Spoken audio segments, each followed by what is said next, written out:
That was insane. I've never had all you fucking giggling. Like, just like laughing. And then I was like, Mélissa, thank God you have the stone face.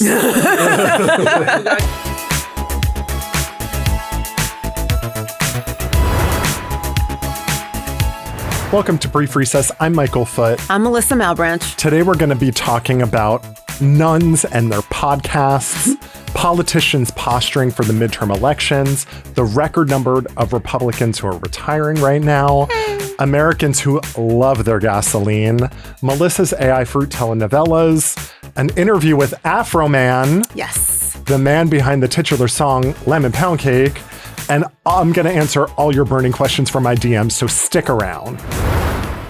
The only thing I know about the Latter-day Saints is like what was on the commercial in the 90s. Do you remember that? I do remember that like the infomercials that would come up? Well, since you brought it up. Now your algorithm's going to be, have you seen the podcast of the nuns? Let's get into a sidebar with the nuns podcast. What's happening with the nuns in America? I mean, not because much. they're taking a break from praying and podcasting. Everyone has a podcast now. There are these two nuns. I'm obsessed. Are they in habits and stuff? Yeah, they're in like the full Whoopi Goldberg. They're doing, Yes, Sister. It's like... Are they being cheeky? It's edited to be cheeky. I don't know if they're intentionally being cheeky. Are we sure that they're nuns? I mean, I didn't. They say they're nuns? They say they're nuns, and it's like a faith-based podcast. Oh, okay. But they're always like, sister, tell me.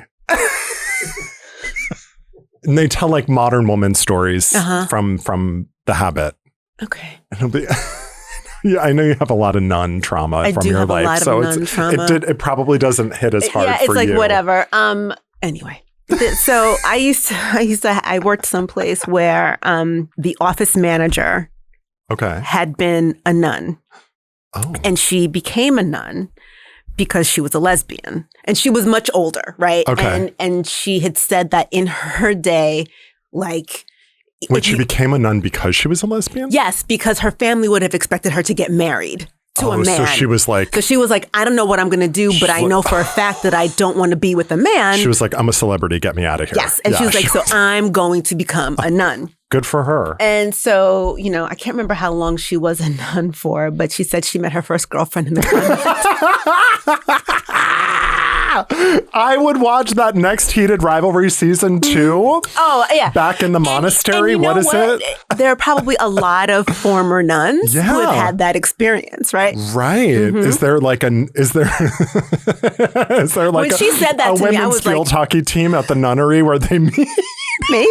Because that's the Heated Rivalry episode I want to watch. Yeah. I don't know, but I remember thinking that was really funny. Like, okay. And she joined because she was like, I'm too gay. I'm gonna. Yes. Imagine joining the sisterhood to like meet a girl. I mean, that's a meet cute. It isn't it? I would read that book. Yeah. I mean, I am not surprised that like 1956 that somebody who was a lesbian or a gay man would be like, what am I going to do? I know I'll be participate in a religious order. I was hooking up in college with one of the guys who was like in the like religious studies program, but he was just like studying it as like a scholar. And I remember for like he out? Yeah. Okay.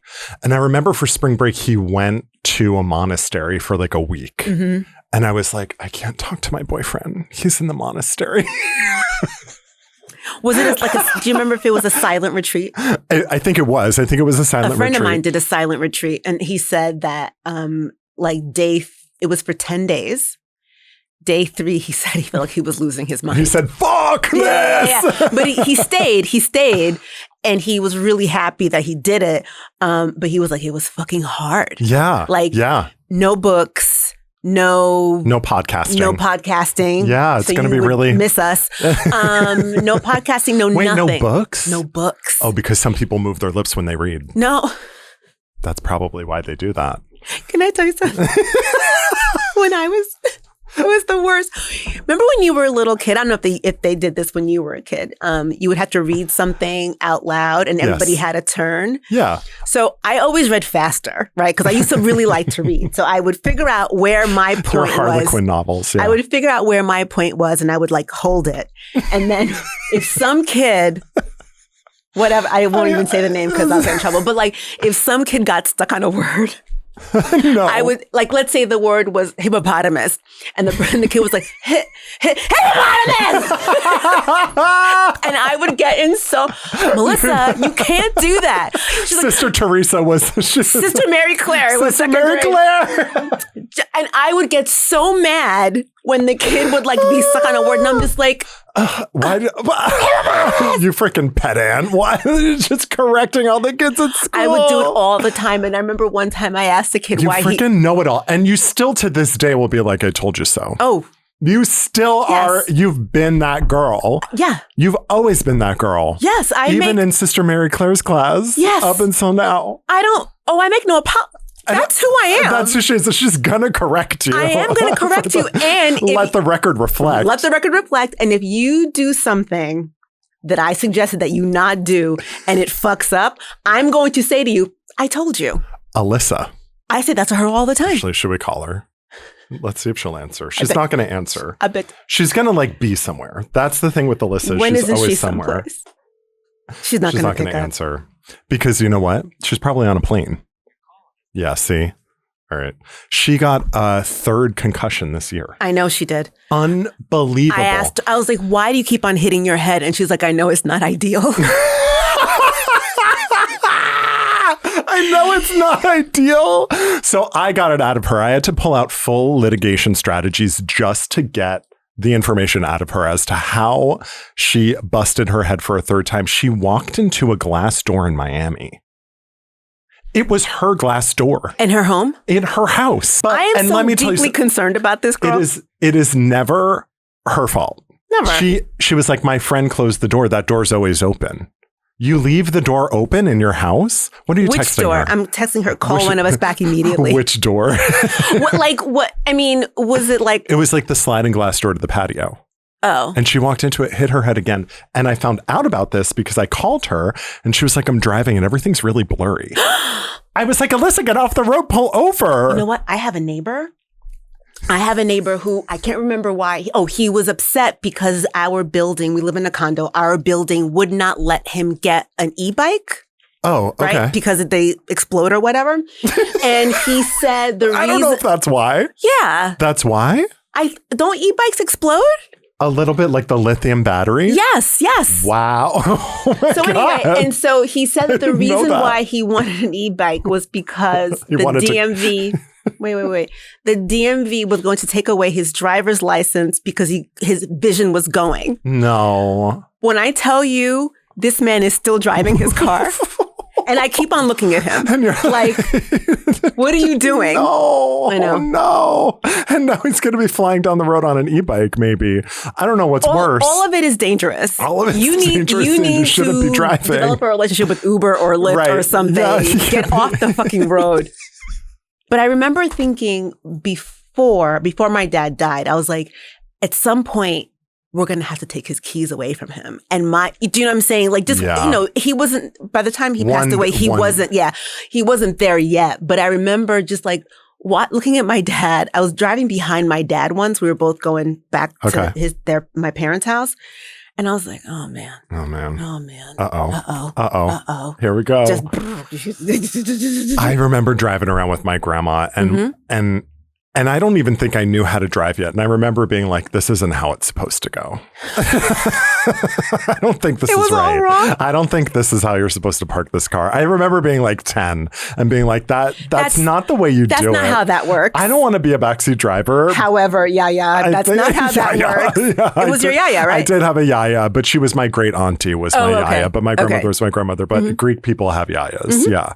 And yaya, towards the end, my mom would have to teach me how to make yaya's cocktails because... What was yaya's cocktail? It's usually vodka water with ice, but towards the end... Vodka, like just vodka and water? With ice, yeah. In a highball.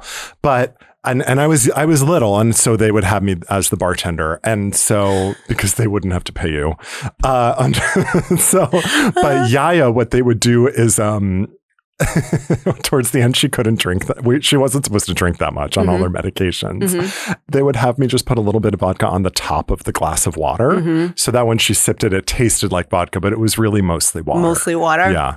I have a relative who does that with her husband. She adds water to the wine so that she waters it down. She waters it down. Do you think... And I'm like, doesn't he know? And she's like, no. There's a TikTok this week that really sent me to Jupiter. This girl was like, I know they're watering down the gasoline they're watering down the gasoline with Iran because it tastes different. Oh, bitch.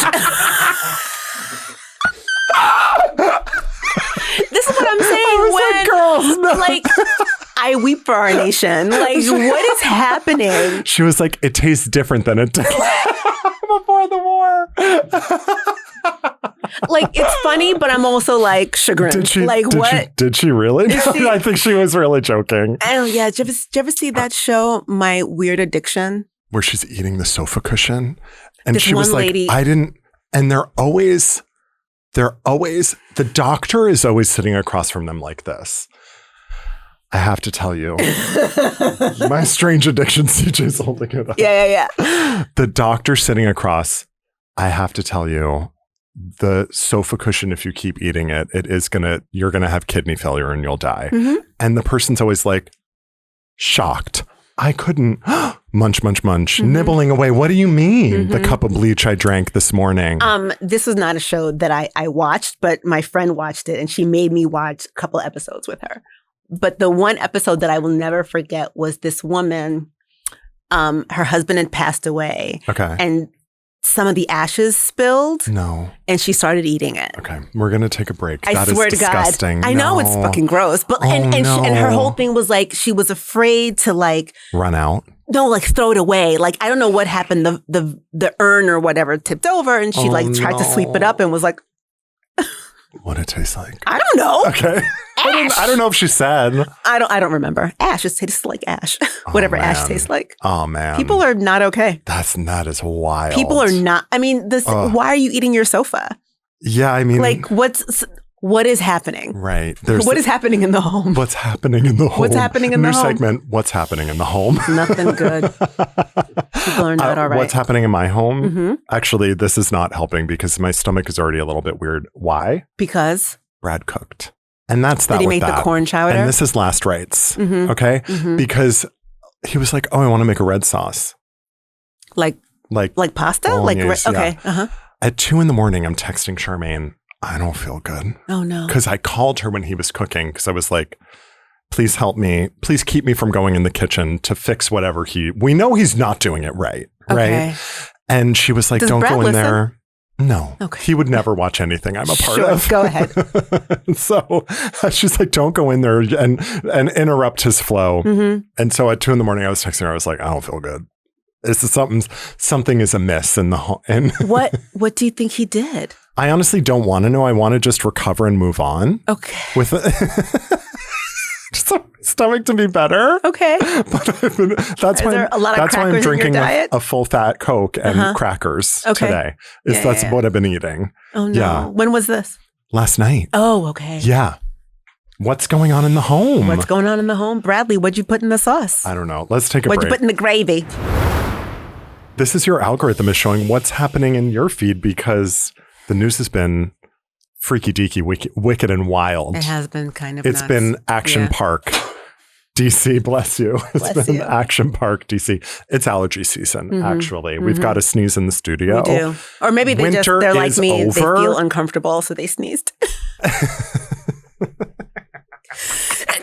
Stop with the fake sneezing. Anyway, go ahead. I feel really left out. I can't fake sneeze. Yes, you can. That's terrible. That was the best I could do. No, you need to work on that. I'm going to have, at some point during recording this show, 1 week, I will real sneeze. Good. Because I went to the allergist. They did the test.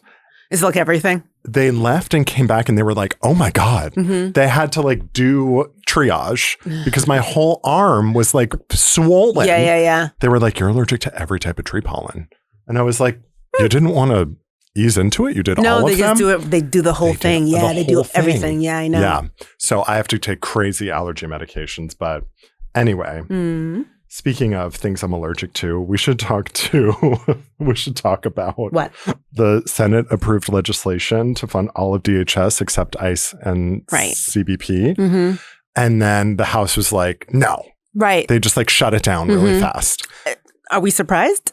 I wasn't surprised that we're still in a shutdown. Like, that's not surprising to me.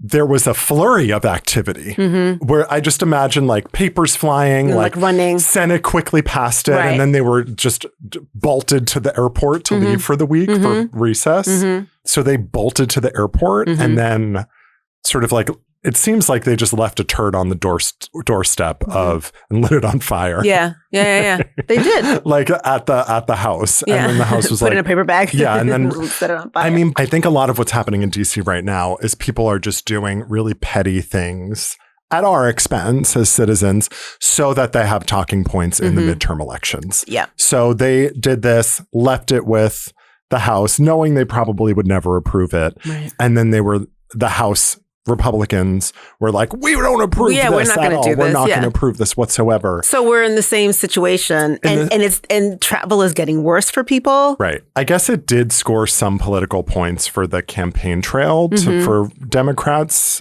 in the midterms to be able to say, look, they didn't pass. They were given the opportunity to reopen the airports and they didn't. And they chose not to. Right. And they all did have to go on the record. I mean, they had a press conference and said, like, we are absolutely not agreeing to all of this. But I don't know. What do you think about it? Because I have very specific opinions because it's like ICE funding. And again, I just think that every day something new happens that tells me that these people don't really care about what happens to the people in this country, right? Yeah. They're so focused on winning, getting their way, that there is no compromise. Like, for me, it just feels so profoundly selfish. Yeah. I think it's like, A, it's very selfish. B, it's like, every single time we come up against this, it's like, we are again in a place where the system that was set up hundreds of years ago is not serving us in modern society. No. And we have congressmen and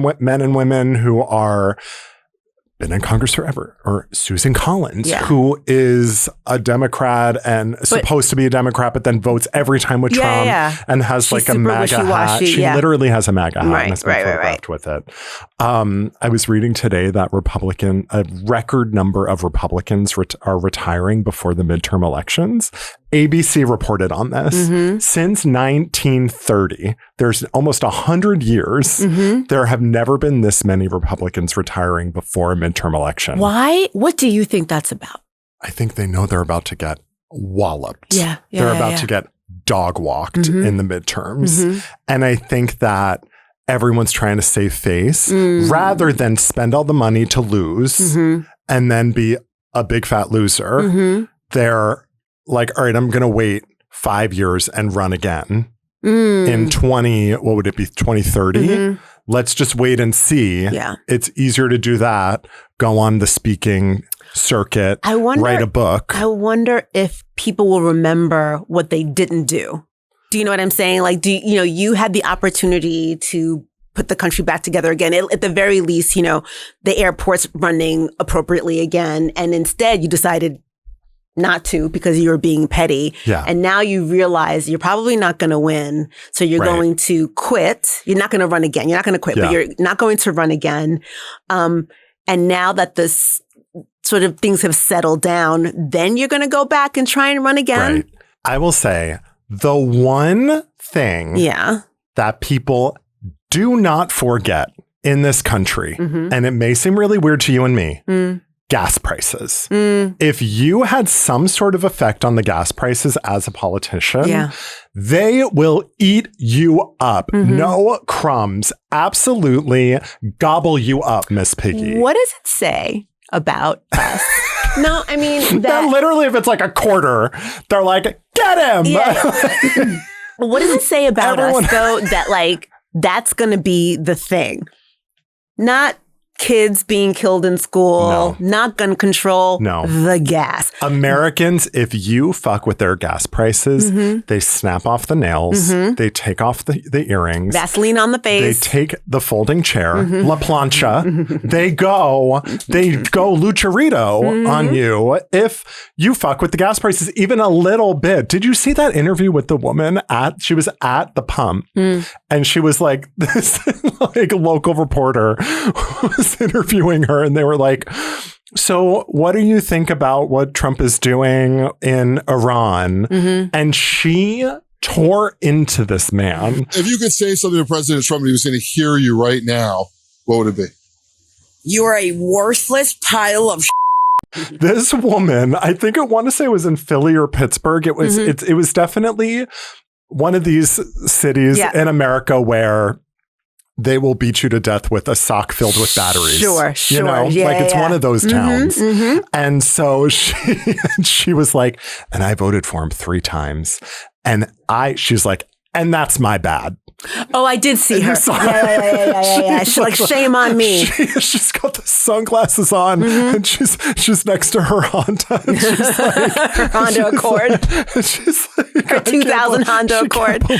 Yeah. I was like, this woman, but it's true. That is what I think we're in a bubble, right? Like we live in New York. For sure. Most of the people we know are on the coast. There are a lot of people in America who 50 cents at the pump is a huge deal. They've got to drive to work. They've got to drive to pick the kids up. Like people really, really care about the gas prices. They do. And Americans love their cars, right? And they spend so much time in their cars. And, the things that, let's say you couldn't afford to go on a vacation where everybody gets on a plane and goes someplace, but you would like drive to your grandmother's house or take a road trip. Yes. And now it's cost prohibitive. They can't do it like they used to. And also like there's something about the inconvenience of transport, whether it's the subway, the bus, the car, the bike, the second it's like remotely interrupted, it is the thing we're doing to get to the place. Right. It's like it is not joyous. Transportation is never any type. Never. Planes, whatever. Right. It's a means to an end. We're trying to get to a place to do a thing. It's usually to make money because we're all stuck in a capitalist hellscape, right? Like it's never, it's very rarely for pleasure. I mean, you're going someplace because you have to go. So when that shit gets interrupted or a little bit more expensive, you're like, are you fucking kidding? Now it's just, it adds to it. It does. My bike, someone locked my bike to their bike accidentally. Oh no. Down in Soho. I know this is different than the plight of working class America spending more money at the pump, but I did. Someone did lock their bike to my bike. That's how you get around. And it's how I get around everywhere. Yeah.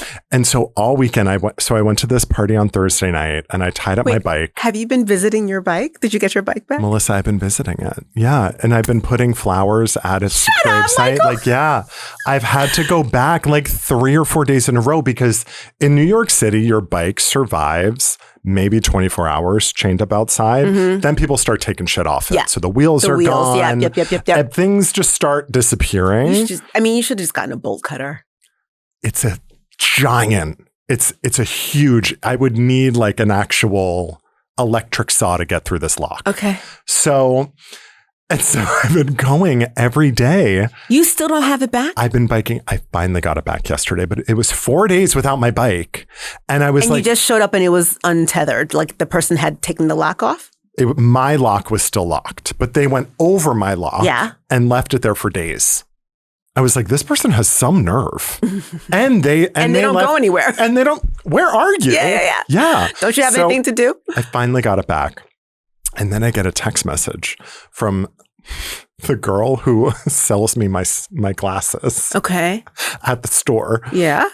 She sent me a photo of me trying to unbuckle my bike. So instead of being helpful, she was just recording this you? Just like me picking a fucking lock on the side, sitting on the sidewalk in Soho. Were you crying? I was like, you just saw me on the street and kept going. Kept going. Oh, it was so sad. Yeah. Anyway, that's my algorithm for this week. Wait, what's in your algorithm? It's a photo for me. Oh, what is in my algorithm? Yeah, you didn't say. Well, like a disease that's been infected by someone who's sending me AI fruit videos. Mélissa. What? The only AI fruit videos I want to see. Yeah. What? Which AI fruit videos do you need to see? Actually, none. Yeah, I was just going to say, I don't think there's any. Yeah. I know I'm not alone. Last week, for some reason, all of a sudden, I started seeing... I know we're not alone. We stand in solidarity with Melissa's AI fruit all of videos. a sudden, I started seeing like these weird AI vegetable soap operas. Now, a lot more have come out, and I'm losing interest. Like I will say, so it didn't last very long. Season 2? Yeah. But describe for the people at home who have taste, who have no idea what this is. Fuck off. So the one that I saw that really pulled me in, right? I hate myself. It was a broccoli. And the broccoli was an old woman who's 60 years old because she keeps on saying, oh my God, I'm 60 years old. Who had an affair with a carrot. And she has a baby. And my question was, how can a carrot and a broccoli have a baby and the baby is a broccoli? Like, why is it? Oh, yeah. It doesn't make sense. That's an interspecies. And for some reason, she's like really embarrassed that she's had this broccoli baby, and she throws it in the dumpster. Infanticide. Yes. Infanticide. But the broccoli baby is rescued by the old homeless potato woman. I'm just imagining the backstage casting call. Homeless potato woman seeking voice actor for homeless potato woman. I don't know. I just, and now they're getting like more like spicy, Sure. right? So like there's a banana who's having a threesome with some black beans. I swear to God. Oh, and this is what happened. So I can't remember if it doesn't matter. I can't remember if the banana. Wait, I don't remember if the banana is male or female, but it doesn't matter because then the spouse of the banana, who I think is a strawberry. Thank you for using the gender neutral term. I wouldn't want this to ever get. Well, no, because whatever, it doesn't matter. So I wouldn't ever want us to get canceled for the AI fruit video. And then somehow the strawberry and the banana get into it. A smoothie. She throws. I think the banana gets thrown out, and now the strawberry is having an affair with the beans. This is the days of our lives. Yes. And let me tell you, the reason why it's getting spicier is because you're interacting with it. And now this AI bot is creating more and more insane shit. It's absolutely wild. A couple of beans and a banana? It's 3 beans.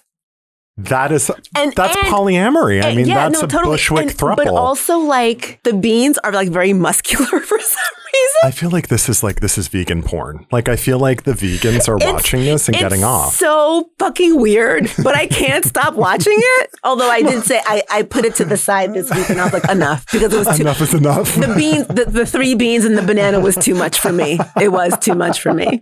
So that's what's been in my algorithm. I need something else. Okay. I want something else. All right, we'll get you. I'll start sending you something.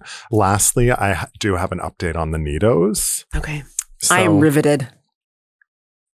I went back to the store because I saw my niece. Mm-hmm. She took me to the Slime Museum of New York. Mm-hmm. Actually, no, put some respect on their name. Slime Institute. Okay. Sorry. Yeah. I know there's a lot of research happening at the Slime Institute. People will correct you. Yes.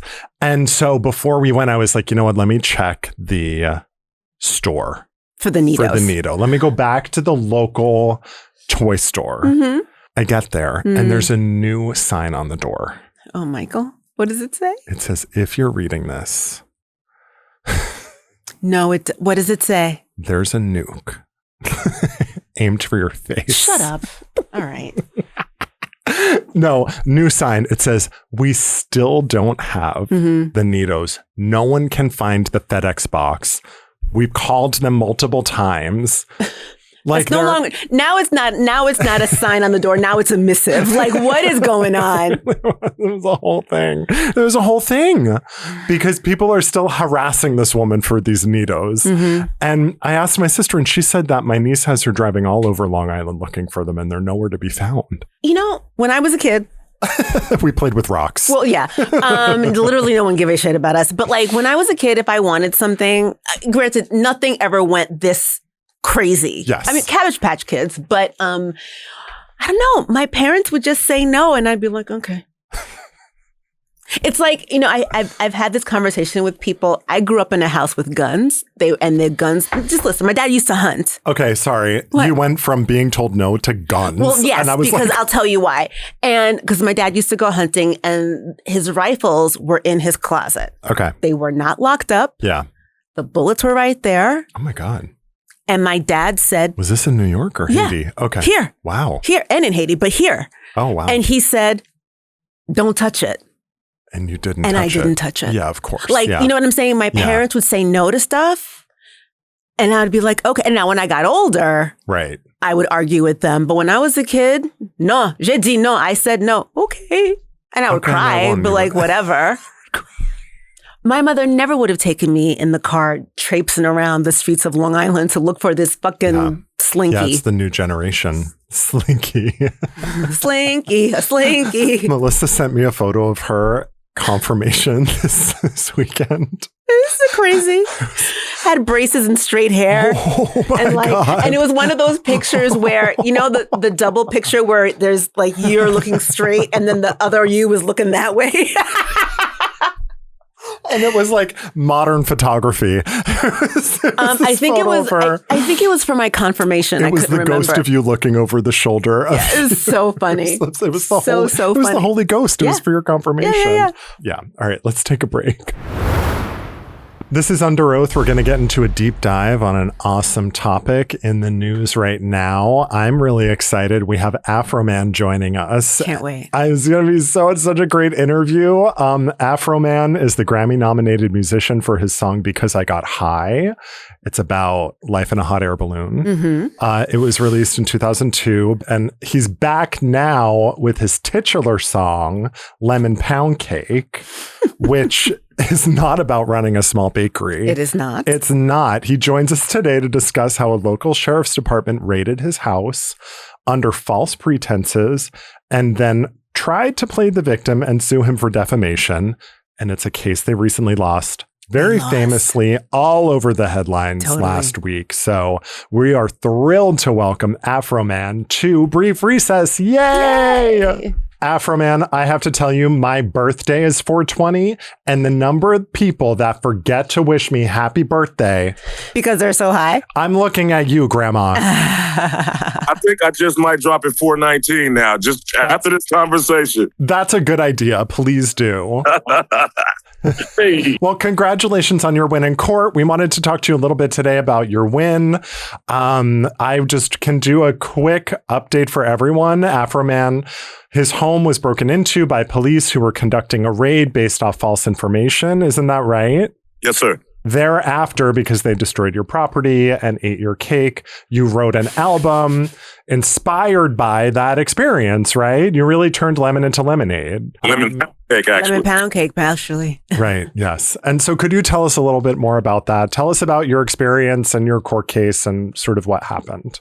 The cops raided my house. They have authority and power, and I don't have any.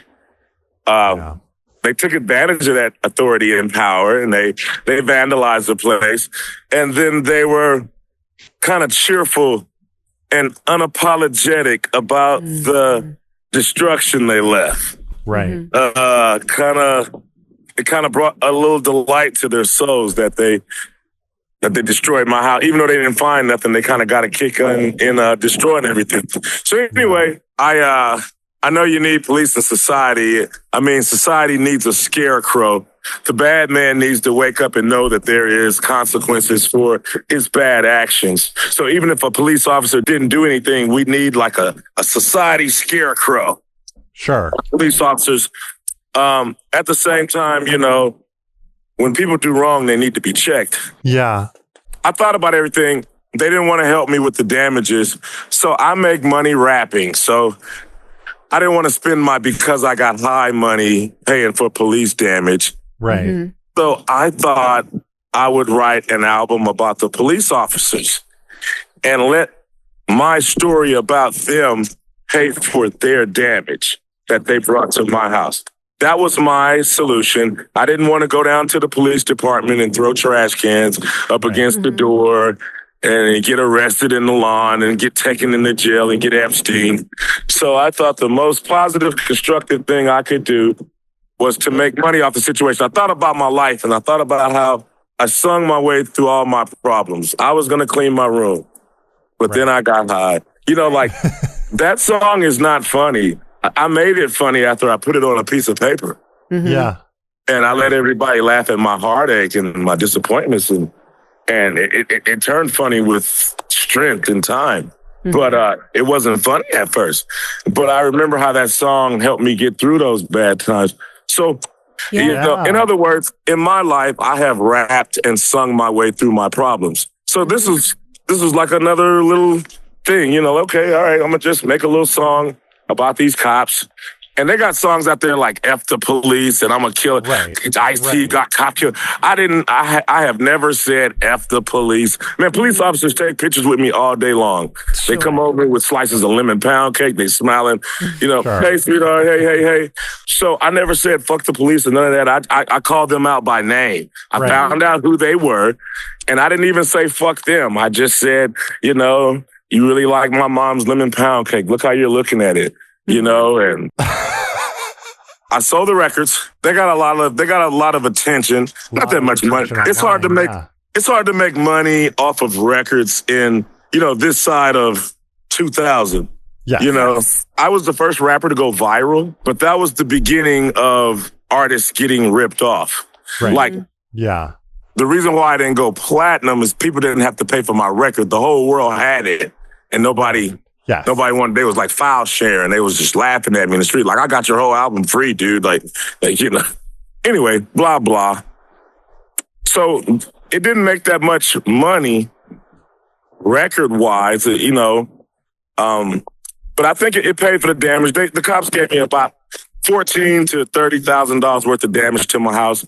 And last time I looked at my royalty statements 2-3 years ago, I think I had them sold about like $30,000 worth of lemon pound cake. A lot of people don't know this, but if the police damage your house while they are trying to execute a search warrant or are searching for evidence or something, most people don't get that money back. So in this case, they sued you because you made this album about them, and then you just won this case in court. Yes. So you just won, I think it was last week. What has life been like? It's been 7 days. Right. How do you feel? Like, what's the feeling? Like, once that sort of judgment came in and you realized that you had won, how did you feel? So many different ways. You know, like, I felt like everything was one of those weird blessings in disguises, like the Lord works in mysterious ways, like the whale threw up and Jonah was just in Nineveh. You know what I'm saying?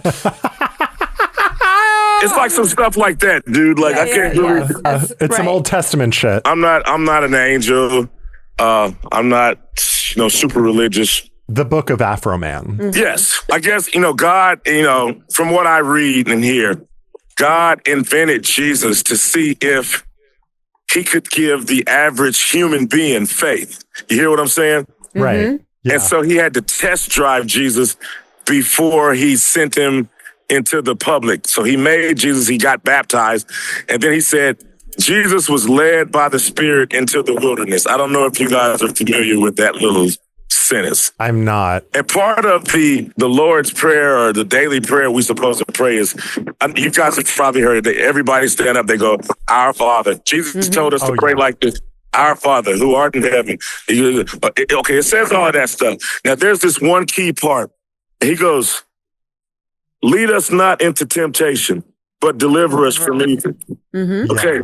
Now that line right there, I believe that line right there stops you from getting into mass shootings. It stops, you know, it gets you out of that wrong place, wrong time, and you don't get in the earthquake, you don't get on that bad airplane. Right. You know what I'm saying? So I really believe that the God must have led the cops to my house. It was just too much stuff was falling in my hand. Like, if you look at my Lick 'em Lolisa video, I can't pay a woman that's my enemy to say those things. Like, to really set me up that good? Like, are you serious? Yeah. Yes. Like, my only witness was the ex-cop's wife. Like, this is Thug masturbation material right here. Yes. I don't believe it. Like, just for people who don't know the case.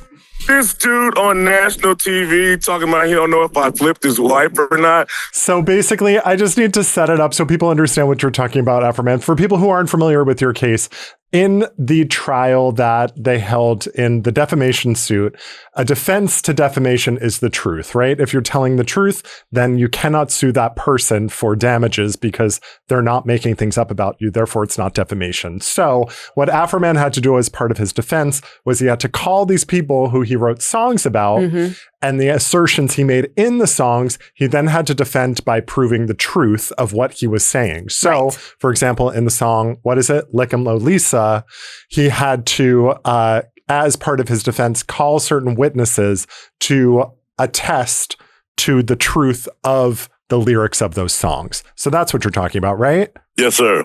Okay. Why do you think people were so drawn to because I think people were really drawn to this case and it really took over headlines.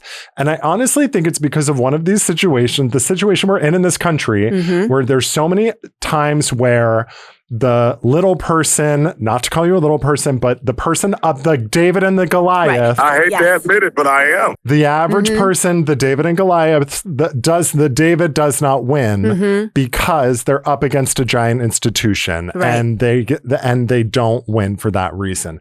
But you won. Like, they sued you. They were trying to sue you for damages because you wrote this album. They were the aggressor in the situation. They broke down your door. They did $30,000 worth of damages to your home for a search warrant that was based off a tip that was erroneous. I don't think there was any truth behind it. No, there was no truth to it, right? And then they were going to leave you with a bill. Correct. And then they took you to court because you made this album about them and claimed defamation. Yes. Afroman, let me ask you this. How do you feel, right? Since this happened, a lot of the sheriffs have retired or they've left or they moved away. Do you feel how do you feel that a part of the reason why they've done that is because, you basically dragged them, right? You dragged them and you showed exactly what they did, how they did, and they are, obviously humiliated, right? Yeah. As they should be. What was the goal? The goal was to raise money and pay for the damages. Okay. Personally, I thought they was tough, badass cops and they didn't give it. I have never cared. I have never seen a cop care about what I say once he left. Yeah. These are some real super sensitive, poor sports. These other police officers are making fun of these guys, dude. Yeah. And I'm not, my key was to pay for the damages. Yes. So I was trying to make the songs juicy enough for people to give a damn. To go viral. Right. Yeah. I feel like even though I'm sure it was, such a pain to have to go through this in the first place, but it feels like it's worked out in your favor. Like, it's gotten so much more attention because of this case. I hate to keep getting religious. I hate it. I really do. I really want to stay neutral. But there's gotta be God. Right. Yes. No, I hear you. Or some sort of karmic retribution. Dude, I drink Coke 45. I chase every woman I see. I'm not no angel. But there's got to be God. I've been trying to boost my followers for years. I've had 200,000. I've had 200,000 people on Instagram for the last 10, 15 years. I go crazy when I finally get that slow ass 1,000. I'm like, oh my God, it just went up a number. Yes. Dude, to watch 800,000 people get on my situation in 4 or 5 days. That's incredible. It is incredible. I can't do that. I didn't do that by myself. Like God sent me these people. He gave me a story that's interesting that people are financially involved in. Like this is. I've tried everything. I've tried everything. I wear different suits every night. I started doing the running man forward and backwards. I played it. I have tried everything. Right. And then after I tried everything, I thought I was at my low. I don't know if y'all ever seen Trading Places. Yeah. You have it's like when the dog started peeing on the guy and it started raining. Like it's like that was my part of the movie. Like they kicked down my door. I'm powerless. My raps ain't taking off no more. I thought about buying a silencer and getting an address. I was feeling less than a man. Like I was feeling less than a man. Like, I was like, why can these guys, you think about slavery, you think about disrespect, and you wonder if it ain't gonna stop, maybe I need to give up the ghost. And what do I do? Because they get to walk around with their guns, but I don't. And then I realized how their AR-15s couldn't hurt me, but my jokes just kill them. Yes. Yeah. That's right. My silly little cake song retired his sensitive ass. Yes. You know what I'm saying? Yeah, pimpin'. And you know what? And here go God again. How many other people have they done this to? Right. Countless. Right. Countless. Dude, who didn't have a platform, who didn't have a... I won everything in that court. They didn't make me pay for those people's hot dogs, sodas, or nothing. Do the police have to pay for your legal fees now that you won in court? Are they paying your lawyers? We get it.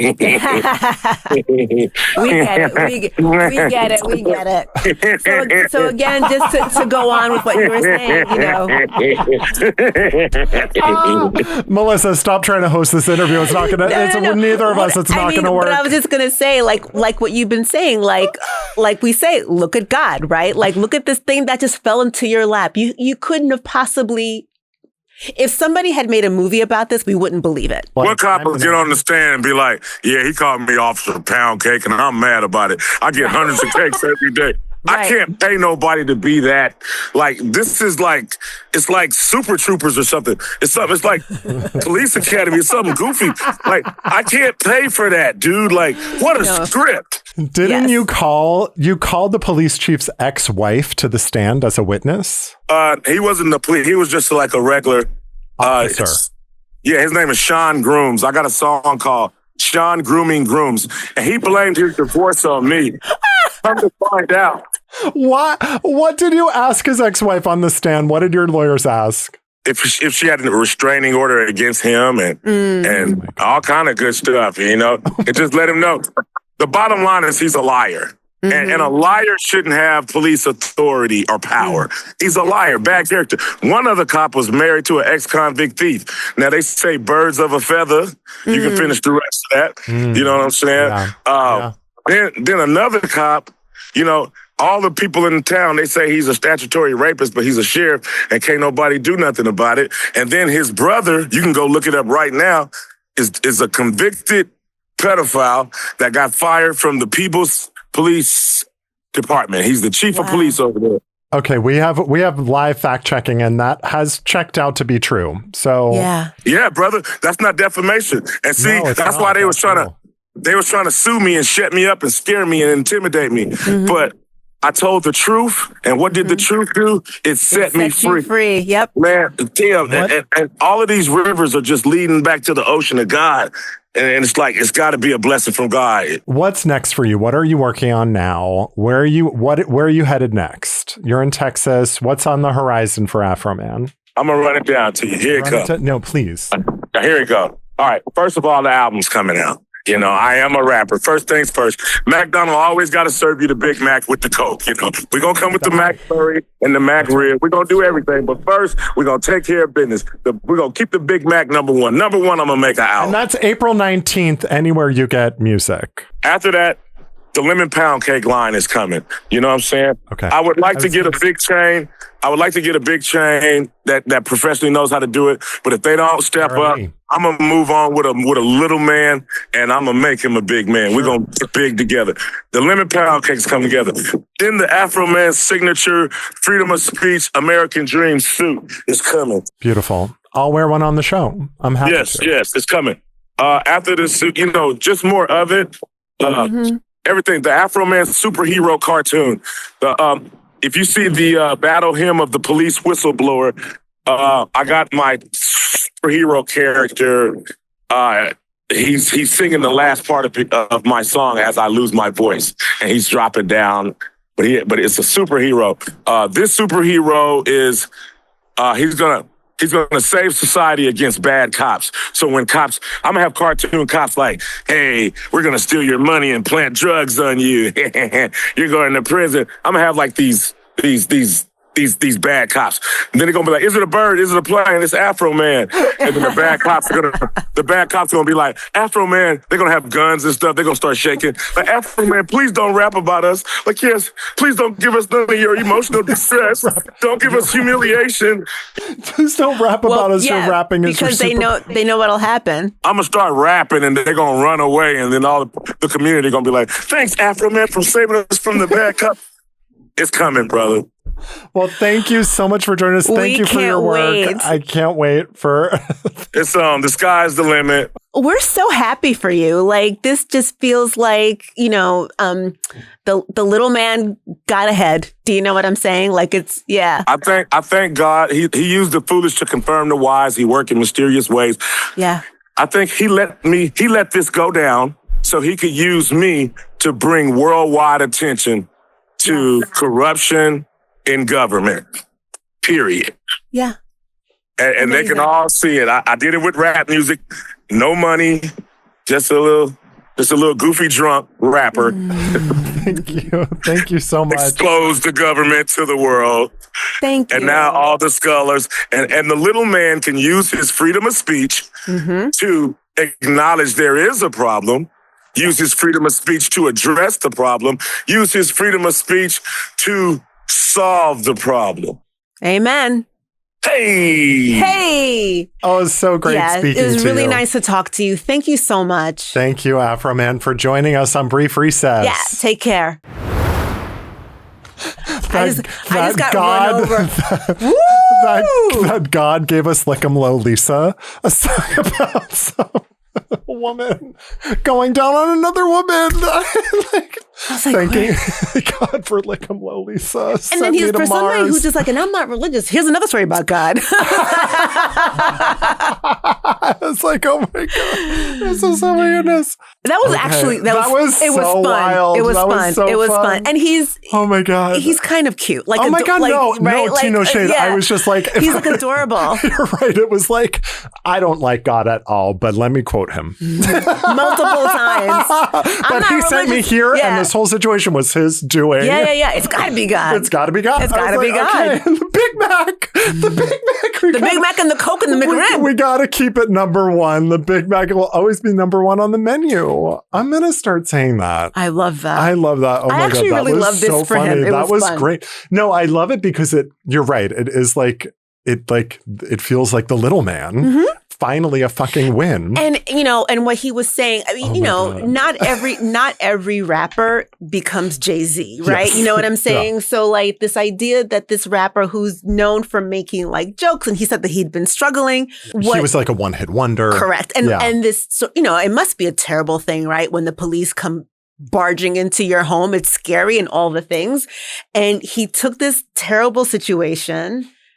And look at what he's done.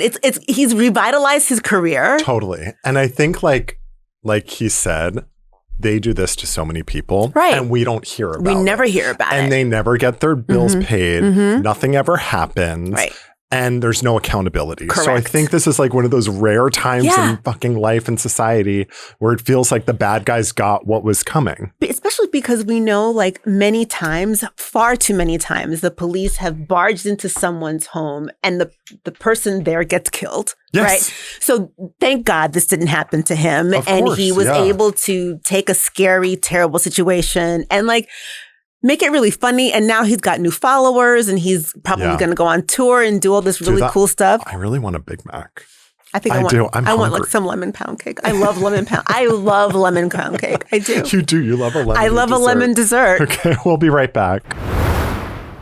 Let's get into the DMs. I'm still so sick from whatever Brad fed me. Oh no, I'm sorry. This is Tales from the DMs. Let's talk about all the crazy things y'all send us on the internet. You send me some really good stuff. And I have been better at keeping track of who sends me what. Okay. And following up, and I'm asking people, can we read this? And then CJ gets involved. So we're being really official. I'm happy to hear that. Yeah. Friends, what do I always say? While Michael is a lawyer, he is not your lawyer. So get your own. Okay, this one, I actually love this. This is just let's read some reviews. This is from last week's episode about the Epstein files. Red Rose tells us the ongoing studio lighting changes are interesting to observe. It's Michael's fault. He's so vain. It's 100%. I don't give a shit. No, Nick explained it to me, and yes, he really know. did a full breakdown for me of the lighting, of how it reflects off certain boards and like how they use certain lighting in some studios and not in others. So I'm on the journey as well, and I'm enjoying it. I know you are. This is from Mandy. She was talking about the America's Next Top Model with Joanna. Laundry chair girl here, an active hippopotamus and pitipotamus lover. I need this podcast in my life. Thank you for the laughs, the serious business, the tea, and the strong reality-based perception of the world, its warts and highlights. She likes pit bulls. Pit bulls are so cute. I love them. My sister had pit bulls for many years when I was in college, and they were so snuggly. So snuggly. Like spooning on the sofa. Yeah. They were really, really cute. When I was a kid, there was a pit bull in my neighborhood whose name was Cupcake. And Cupcake would like lay down and like splay and like beg for belly rubs. They're really sweet dogs. I've gotten more and more. It's not that I'm hoping something happens to Jack. No. But he is getting older. Sure. Actually, I do need to kvetch about this for a second. Okay. Because I love Jack, my dog. Yeah. My 13-year-old Shiba Inu. Who's not very nice. But he's getting old and he's demented. And is he demented? I think so. Does he sundown? Yes. Okay. But I love him. No, yes, of course. He is following me around, panting everywhere I go. And I'm reading about how dogs, when they're older, follow you around because they can't see or hear anymore. So they like smell you. They just kind of are trying to, they're getting more like nervous about being alone. Yeah. Oh no. And it's sad. Yeah. It's also annoying. It's on my, he's tippy tap dancing with his long claws on my last fucking nerve some days. And I'm like, I don't know how y'all caregivers do it. I don't know how nurses do it. I don't know how people in these jobs do this, because I'm like, this is just my dog and I get to leave the house and like go live my life and come back. But oh my God, leaving today. Does he cry? No. Oh. He's just following me around, like looking for a treat or whatever, just like trying to make sure I'm home or not or whatever. And it's most of the time it's really sweet. But today I was like, I'm actually going to lose my shit. You need to get away from me. Leave me alone for 1 second. I can't go in the other room without him following me. And it breaks my heart. The dog, but it's also very frustrating. It's really frustrating. But I know one day I'm going to like wish he were following me around and that I'm annoyed by him not being there. But on the other side of that coin, I've also been really excited about potentially adopting another dog once Jack crosses the Rainbow Bridge, which will probably be years from now. He's still 13, is like actually kind of young for that breed. And he's showing no sign of slowing down. He still goes on like 4 walks a day for like 20, 30, 40 minutes sometimes.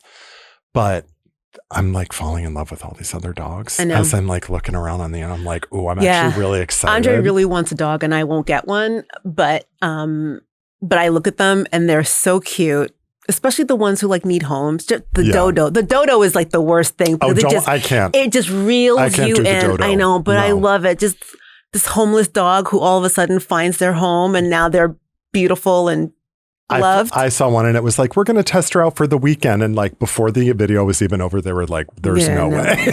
They were taking the dog shopping. I was like, there's no way you're sending that dog has a back sweater. Yeah. Like in credit card debt. Okay. From the Boomer Banks episode, Nicole Phillips says, Mélissa and Michael is so perfectly paired as hosts. It makes every guest feel like such a natural fit for them. And I'm always obsessed with Melissa's jewelry. Ooh. Aw, thanks, Nicole. That's cute. What do you think of this? I love that. What do you think of this? I love this. Where'd you get that? Estate sale. Estate sale. Oh my God. All right, let's get into some questions. We got a clip from CJ. I have a quick question regarding actual dual citizenship from the U.S. to Canada. My son's great-grandfather was born in Canada, and I know that they had voted on Bill C-3 to allow those descendants to apply, but the extension temporary measure expired on March 19th. So at this point, does my son have any way to apply for Canadian citizenship due to his great-grandfather being born there, thus being a naturalized Canadian citizen? Thanks so much. Okay, so this is actually, I'm really glad this came up because I'm actually doing this. Brad's great-great-grandmother was Canadian. So I was like, boots, like, let's do it just for fun. Like, let's have Canadian passports if we want them. Why not? So I'm actually in the middle of doing this right now. So I'm glad you called in because I actually know a lot about this. I'm in the middle of it right now. Okay. And I think whoever gave you that March 19th extension deadline might have been wrong, or maybe we're talking about different things here. But from my understanding, the C3 bill is in full effect right now. We're almost in, this will air in April 2026, and there is no extension deadline that sort of felt that you've since passed. So I think you should still be able to file for citizenship by descendant in Canada. You're just going to have to prove that chain of descendant, right? So you're going to have to get the birth certificate of whatever, I guess it is his great grandfather, who is Canadian. So you'll need that birth certificate to prove that they're indeed related. Okay. Yeah. So that's sort of how that works. And then you file it there. And I called. I had to call. And I talked to was a super nice person, a super nice Canadian. So I'm so stupid. I'm so stupid. I called and this person had the craziest fucking accent. I was like a Canadian accent or like some other accent? And I was like, wow, Michael, like, you're so ignorant. You didn't know that Canadians have these extreme accents. She was like, hello. And I was like, that is so obscure. What part of Canada is this person from? And she was like, oh yeah, I just went through this myself. I'm from Ireland. I was like, I was just like, she's probably an immigrant from someplace else. There's also immigrants in Ireland. They're not all from Canada. There are immigrants in Canada. There are a lot of immigrants in Canada. Not everyone in Canada is Canadian. For example, you, Michael, you're applying for Canadian citizenship, you stupid bitch. You're applying with Brad, or is Brad applying and then I'm applying for Brad? No, I understand. No, I understand that. Lord only knows what will happen if he applies. So then if Brad gets it, I will then apply through him for me to get status. But I'm doing the whole thing. No, because he wouldn't be able to. Yeah. All right. Well, thank you so much for sending in your DMs. Guys, we appreciate Thank you for sending in your messages. We've got some more. We'll get to them next week. This was really fun. Thanks for joining us. We'll see you next week. And before then, I'll see you in court. Not me.